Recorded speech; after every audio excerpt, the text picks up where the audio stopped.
बाबा आपका गड़बड़ यही था। ओके, ऐसा कर दिया होता, कुछ गड़बड़ नहीं किया होता तो आगे हमें एक पार्ट नहीं पढ़ना पड़ता है। तो साला ये दुख का खत्म नहीं होता बे। 6 पॉइंट खत्म, कहानी खत्म। अच्छा, ये चैप्टर डिफिकल्ट लग रहा है। मैं बोल रहा हूँ गाइस, अगर ये वीडियो आपने देख लिया ना तो आने वाला एग्जाम्स, आने वाला बोर्ड एग्जाम सब में तहलका मचा के आ जाओगे। और आप में से कोई ऐसा बच्चा है सर मुझे हर टॉपिक को बहुत ज्यादा डिटेल में देखना है, तो भाई मेरे बहुत सारे वीडियोस पड़े हुए हैं, जाके देख सकते हो। बट गाइस ये वीडियो इनफ टू इनफ है, क्योंकि इसके अंदर बस मैं बात करूंगा जितना आपको जरूरी है एग्जाम पॉइंट ऑफ व्यू, और आपका काम हो जाएगा। तो चलो बिना देरी के स्टार्ट करते हैं। बट गाइस इस वीडियो पर टारगेट लाइक मैं रखता हूँ 500 एंड 200 कमेंट का, कि इसके बाद मैं कौन सा चैप्टर लेके आऊं, तो कमेंट बॉक्स भर देना। एंड साथ में गाइस डिस्क्रिप्शन में टेलीग्राम का लिंक दिया हुआ, जरूर जाके उसको ज्वाइन करना, क्योंकि वहीं मैं डायरेक्ट आपसे इंटरेक्ट कर पाता हूं। एंड कुछ ही दिनों के अंदर गाइस अपना क्रैश कोर्स जो बहुत ज्यादा फेमस है, दंगल 3.0 लॉन्च होने वाला है दोस्तों। सो चलो स्टार्ट करते हैं। सबसे पहली बात तो ट्राइड्स। ट्राइड्स किसको कहते हैं गाइस? तीन तीन एलिमेंट के एक ग्रुप तैयार किया जाता है, और तीनों एलिमेंट की जो केमिकल प्रॉपर्टी होती है वो सेम होती है। Group of 3 element each having similar chemical property are known as triad. मतलब पहला वाला भी वड़ा पाव खाता है, ये भी वड़ा पाव खाता है, ये भी वड़ा पाव खाता है, तीनों वड़ा पाव खाने वालों को एक जगह पे रख दिया जाता है एंड उनका एक ग्रुप बन गया। ऐसे ग्रुप को हम क्या कहते हैं? ट्राइड्स कहते हैं। अब गाइस एग्जाम्स में डोबेरान लॉ आएगा तो बहुत सिंपल है, बहुत सिंपल।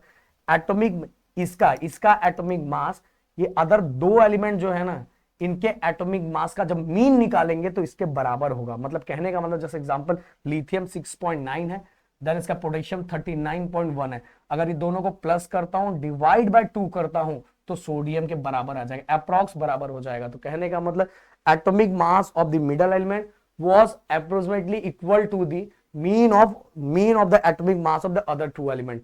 ये बीच वाले का एटॉमिक मास ये दोनों के मीन के एटॉमिक मास के बराबर है। यही तो है डोबेरेन लॉ का लॉ, डोबेरेन बाबा का law.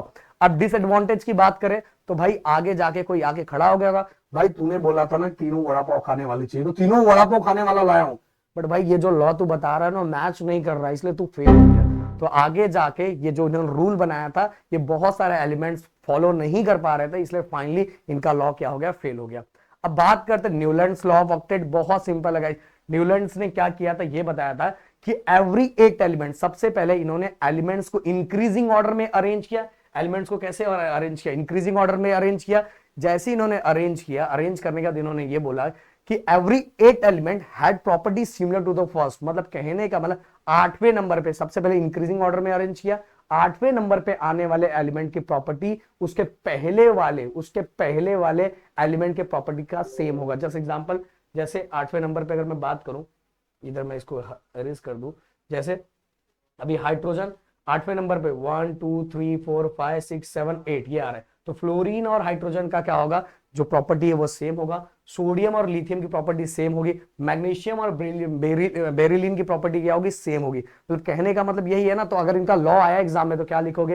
He arrange the element increasing order of their atomic masses and every 8 element had property similar to those of first. मतलब 8वें नंबर पे रहने वाले एलिमेंट की प्रॉपर्टी पहले के बराबर होती है। Okay, clear.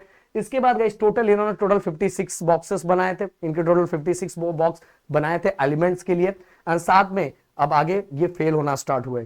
इनका जो लॉ था ओनली कैल्शियम तक ही फिट बैठ रहा था, पर इन्होंने कुछ और भी गड़बड़ किया था, इतना जल्दी थोड़ी मानने वाले थे। इन्होंने क्या किया था? कोबाल्ट और निकल को एक ही सेम जगह पे रख दिया था, और साथ में कुछ और भी ऐसा एलिमेंट थे जिनकी प्रॉपर्टी डिफरेंट थी।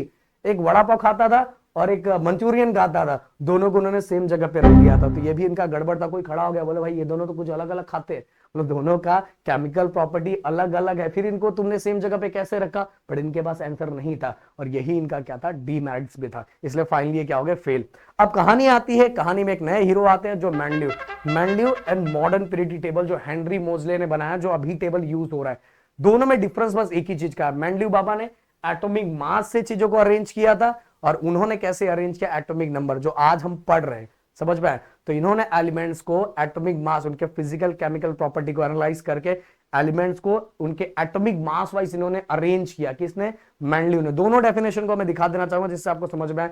ये देखो एटॉमिक मास था, यहाँ क्या? एटॉमिक नंबर है। Okay, property of element are periodic function of their atomic number, और उसमें क्या हो जाएगा? Atomic mass. उन्होंने एटॉमिक मास वाइज अरेंज किया था। यही तो बाबा आपका गड़बड़ यही था। ओके, अब आते हैं वर्टिकल कॉलम। इनके टेबल्स का कुछ फीचर था। तो जो वर्टिकल्स कॉलम था, ये जो वर्टिकल्स कॉलम है इसको क्या कहा जाता है, ग्रुप्स। जो हॉरिजॉन्टल रो है इसको क्या कहा जाता है, इसको क्या कहा जाता है, पीरियड्स। ओके, देन इसके बाद जब इन्होंने ये सब चीजें बनाई थी उसमें टोटल कितने एलिमेंट्स पता थे, 63 एलिमेंट्स पता थे। ओके, अब मेरिट्स की बात कर लेते। इन्होंने कुछ अच्छा काम भी किया था, इसके लिए इनके कमेंट बॉक्स में हार्ट चलना चाहिए भाई, बहुत अच्छा काम किया था। अच्छा कर दिया होता, कुछ गड़बड़ नहीं किया होता तो आगे हमें एक पार्ट नहीं पढ़ना पड़ता है। तो साला ये दुख का खत्म नहीं होता बे। इनके लिए एक बार हार्ट चला दो। इन्होंने क्या अच्छा काम किया था, सबसे पहली बात इन्होंने उस समय बेरिलियम का जो एटॉमिक मास था 14.09 कंसीडर किया जाता था, बट फाइनली इन्होंने इसका करेक्ट वैल्यू बताया कि ये है 9.4। और जैसे ही इन्होंने सही बताया 9.4 है, तो गाइस ये जो बेरिलियम है बोरोन से पहले आ गया। बोरोन से पहले इसलिए आ गया क्योंकि बोरोन का जो एटॉमिक मास है वो 11 है।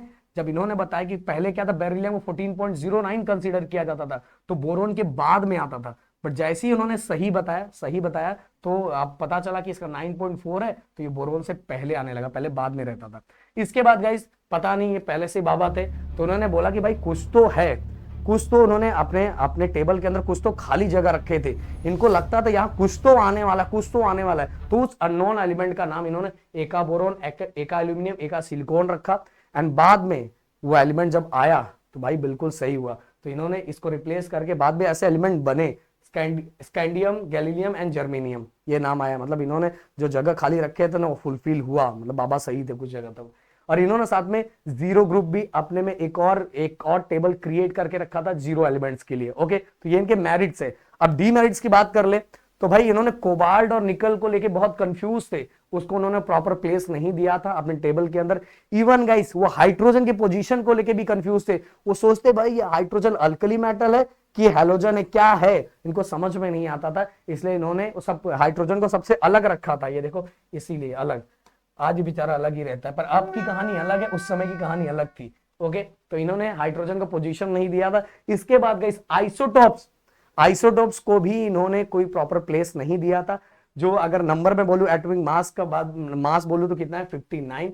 एंड साथ में गाइस जो हमारा निकल है, निकल का भी होल 59 होता है। बट एक्चुअल नंबर की अगर मैं बात करूं तो कोबाल्ट का एटॉमिक मास होता है 58.9 एंड जो हमारा निकल का होता है 58.7। तो इनके वाइज इन्होंने एटॉमिक वाइज चीजों को अरेंज किया था ना, तो इनको सबसे पहले किसको रखना चाहिए था, निकल को रखना चाहिए था, बाद में कोबाल्ट को रखना चाहिए था। पर भाई ने ना, बाबा ने ना क्या किया था, पहले कोबाल्ट को रखा था और बाद में निकल को रखा था।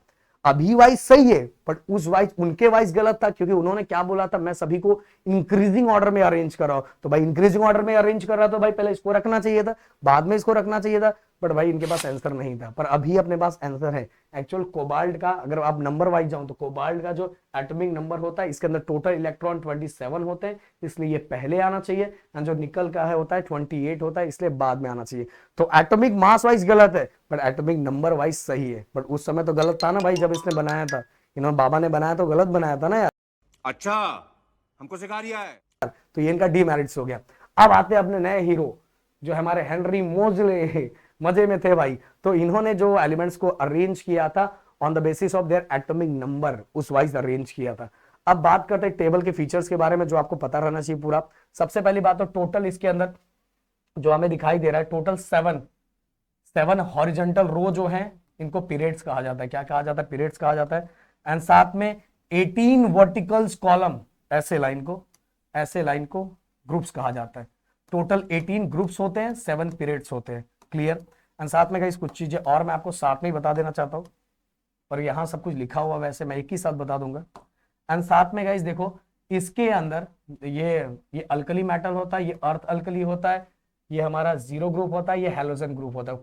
फ्लोरीन, क्लोरीन, ब्रोमीन, आयोडीन, ये सभी हैलोजन होते हैं। हैलोजन का मतलब ये 17 नंबर पे, हैलोजन का मतलब क्या होता है, जो सॉल्ट बनाता है, सॉल्ट जनरेटर, उसको हैलोजन कहते हैं। एंड साथ में गाइस कुछ और ऐसे एलिमेंट है जो ये टेबल को डिस्टर्ब किए बिना नीचे रखा गया है। वो पहला वाला लेंथेनाइट है और दूसरा एक्टिनाइट है।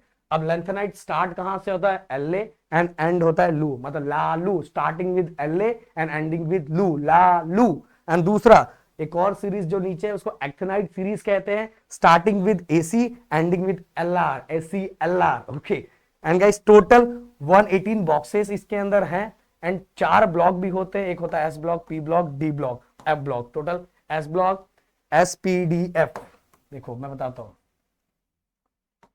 एस ब्लॉक, ये तो दो ग्रुप किस में आ जाएंगे, एस ब्लॉक में आ जाएंगे। ये हमारा पी ब्लॉक में आ जाएगा, ये हमारा डी ब्लॉक में आ जाएगा, और ये वाला सीरीज हमारा एफ ब्लॉक में आ जाएगा। तो एस ब्लॉक के अंदर दो ग्रुप्स, देन डी ब्लॉक के अंदर 3 से लेके 12, देन पी ब्लॉक के अंदर ओके 13 से लेके 18 तक का। ओके, एंड एफ ब्लॉक के अंदर जो एक्टिनाइट और लैंथेनाइट सीरीज है वो दोनों, एलए मतलब लैंथेनाइट, एलए ला से लेके स्टार्ट होता है, लू से लेके एंड होता है। तो यही चीजें गाइस, यही चीजें बार बार रिपीट होगी। तो ये पूरा टेबल के बारे में मैंने बता दिया। एसपी, एसपी कहां डिस्ट्रिक्ट का, एसपी कहां डिस्ट्रिक्ट का। ओके, और if that the element which are present at the bottom of periodic table, वो उसके अंदर कौन सा रहता है, first series is lanthanide and second series is actinide, और इसी को हम एफ ब्लॉक भी कहते हैं। तो गाइस ये सभी चीजें देखो, एस ब्लॉक अलग अलग बना के दिखाया मैंने सब कुछ चीजें। हाँ, एक चीज और गाइस मैं बताना चाहूंगा, आपको यहाँ जिगजैग लाइन दिखाई दे रहा होगा, इस साइड आपको जिगजैग लाइन दिखाई दे रहा हो, जिगजैग लाइन के ऊपर मेटालॉइड होता है। ओके, मेटालॉइड होता है, एंड उसके लेफ्ट हैंड साइड में लेफ्ट हैंड साइड में मेटल्स, लेफ्ट हैंड साइड में metals and right hand side में नॉन मेटल। ये याद होना चाहिए, कहां रहते हैं मेटल्स, कहां रहते हैं लेफ्ट हैंड साइड में, एंड नॉन मेटल कहां रहता है, राइट हैंड साइड में। और जिगजैग लाइन के ऊपर कौन रहता है, मेटालॉइड्स रहता है। ओके, ये साथ में रहना चाहिए। देखो 3 to 12 में। ओके, ये सभी चीजें, एंड साथ में एक और नामकरण हम लोग कर देते हैं। 3 से 12 को हम लोग ट्रांजिशन एलिमेंट भी कहते हैं, नीचे वाले को इनर ट्रांजिशन एलिमेंट भी कहते हैं। एंड साथ में गाइस अगर मैं नॉर्मल की बात करूं, नॉर्मल एलिमेंट की बात करूं, तो नॉर्मल ये भी बता दूं, नॉर्मल किसको कहते हैं। नॉर्मल हमारा 1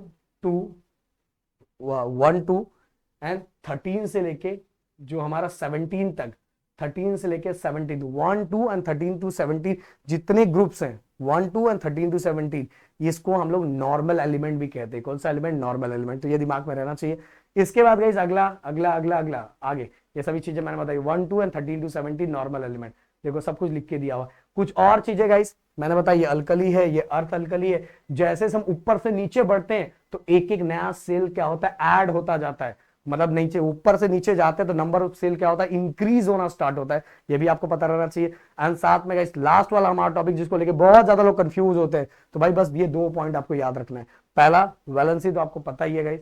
ओके, वैलेंसी क्या होता है, number of electron in the outermost shell of its atom is called valency, या combining capacity of the element is called valency. Valency के बारे में मैंने बहुत सारे वीडियोस बनाए हैं, वैलेंसी के बारे में बहुत एक्सप्लेन किया है। अगर आपको चाहिए तो वैलेंसी गिरी ट्यूटोरियल लिखो, बहुत सारी चीजें आ जाएगी। बट गाइस मैं बोलना चाहूँ इतना अभी इसके अंदर समझने की जरूरत नहीं, जो मैं पढ़ा रहा हूँ बस उतना ध्यान दे लो, आपका काम हो जाएगा। एटॉमिक साइज, एटॉमिक साइज किससे इंडिकेट किया जाता है। अब सिंपल सी बात है, मान लो ये एटम्स है, ये कितना बड़ा है। जैसे मैं पूछूं ये दोनों में कौन सा बड़ा है, तो आप बोलोगे सर ये बड़ा है, ये छोटू सा है। क्यों बड़ा है, क्योंकि इसका रेडियस ज्यादा बड़ा है। तो इसको किससे इंडिकेट किया जाता है, it is indicate by radius. और गाइस आप सभी को पता है कि एटम्स के बीच में न्यूक्लियस होता है। तो अगर इसका डिस्टेंस, हम लोग इसके डिस्टेंस को कैसे मेजर करते हैं, distance between nucleus to outermost shell, distance between nucleus to outermost shell. Okay, जितना बड़ा ये रेडियस है, और रेडियस का डिस्टेंस कैसे मेजर किया जाता है, distance between nucleus to outermost shell. हो गया, इतना ही बस एटॉमिक साइज के अंदर।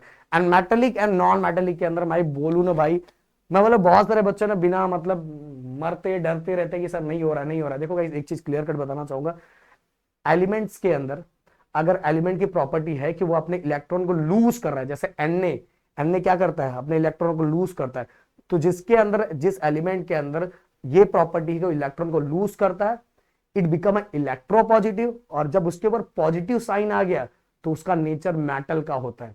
और वो ऐसे एलिमेंट जो गेन करते हैं उनके ऊपर नेगेटिव साइन आ जाता है, उनके ऊपर नेगेटिव साइन आ जाता है, उनको हम इलेक्ट्रोनेगेटिव कहते हैं। और वो होते हैं नॉन मेटल।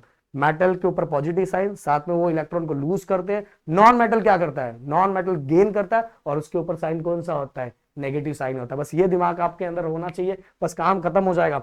अब गाइस देखो सिंपल सी बात है, ये तीन, ये बस मेटेलिक और नॉन मेटेलिक। मेटेलिक कैरेक्टर क्या होगा, मैंने पहले बता दिया। मेटेलिक कैरेक्टर जो क्या करते हैं, इलेक्ट्रॉन को लूज करता है, it become electropositive. Non metallic मतलब क्या करेगा, वो इलेक्ट्रॉन को गेन करेगा, इट बिकम इलेक्ट्रोनेगेटिव। ओके, और ये 6, बस ये वाला पॉइंट आपको याद हो गया, बस इस पॉइंट को उल्टा कर दो, काम हो जाएगा।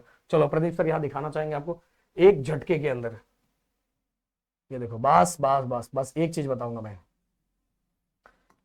ओके, ये देखो, जब हम पीरियड्स में जा रहे हैं, इधर से इधर हम जा रहे हैं, तो एटॉमिक रेडियस क्या हो रहा है, डिक्रीज हो रहा है। ध्यान देना, अभी देखो अभी काम हो जाएगा। फिर सिंपल सी बात है, मैंने बताया था लेफ्ट हैंड साइड में मेटल होते हैं, तो इस साइड कलर भी ऐसा दिया, इधर मेटल, ये वाला हमारा मेटोलॉइड, ये देखो मेटोलॉइड, और इधर वाले सब नॉन मेटल। तो इधर वाले सीरीज क्या है, मेटल की, इधर वाली सीरीज नॉन मेटल, और इसके ऊपर मेटोलॉइड। क्लियर? तो सिंपल सी बात है भाई, अगर मैं इधर से इधर जाऊंगा, इधर जाऊंगा, इधर जाऊंगा, तो धीरे धीरे धीरे मेटेलिक कैरेक्टर क्या होगा, मेटल वाली चीजें धीरे धीरे धीरे धीरे कम होगी, क्योंकि नॉन मेटल स्टार्ट हो रहा है ना। सही बात है ना? तो देखो इधर इंक्रीजिंग, यहां से यहां जाएंगे तो इलेक्ट्रोनेगेटिविटी इंक्रीज होगा ना, क्योंकि नॉन मेटल इंक्रीज हो रहा है। अब धीरे धीरे धीरे मेटल मेटल, धीरे धीरे मेटल मेटल मेटल कम हो रहा है, कम हो रहा है। ये देखो increasing electronegativity and non metallic character increase हो रहा है। और जब हम इधर से इधर जाएंगे तो क्या डिक्रीज होगा, इलेक्ट्रोपॉजिटिव डिक्रीज होगा। इलेक्ट्रोपॉजिटिव डिक्रीज हो रहा है तो मेटेलिक कैरेक्टर भी क्या होगा, डिक्रीज होगा, क्योंकि हम इधर से इधर जा रहे हैं। सही बात है, इधर से इधर जा रहे हैं। अब गाइस टॉप से बॉटम में बस उल्टा डिस्कस कर लो, डिक्रीजिंग की जगह इंक्रीजिंग कर लो, यहां इंक्रीजिंग की जगह डिक्रीजिंग कर लो, और यहां डिक्रीजिंग की जगह इंक्रीजिंग कर लो। ये देखो when we go top to bottom, ये देखो 6 पॉइंट खत्म, कहानी खत्म हो गई। बस इतने पॉइंट्स आपको याद रखना है, आपका काम ये चैप्टर का पूरी तरह से खत्म हो जाएगा। मैंने बहुत कम टाइम के अंदर ये चीजें आपको एक्सप्लेन की है। मेरे ख्याल से आपको बहुत मजा आएगा। ऐसे कौन से चैप्टर चाहिए प्लीज कमेंट बॉक्स में लिख के हमें जरूर बताना। मिलते हैं नेक्स्ट वीडियो में। Thank you so much guys. जय हिंद एंड जय महाराष्ट्र दोस्तों।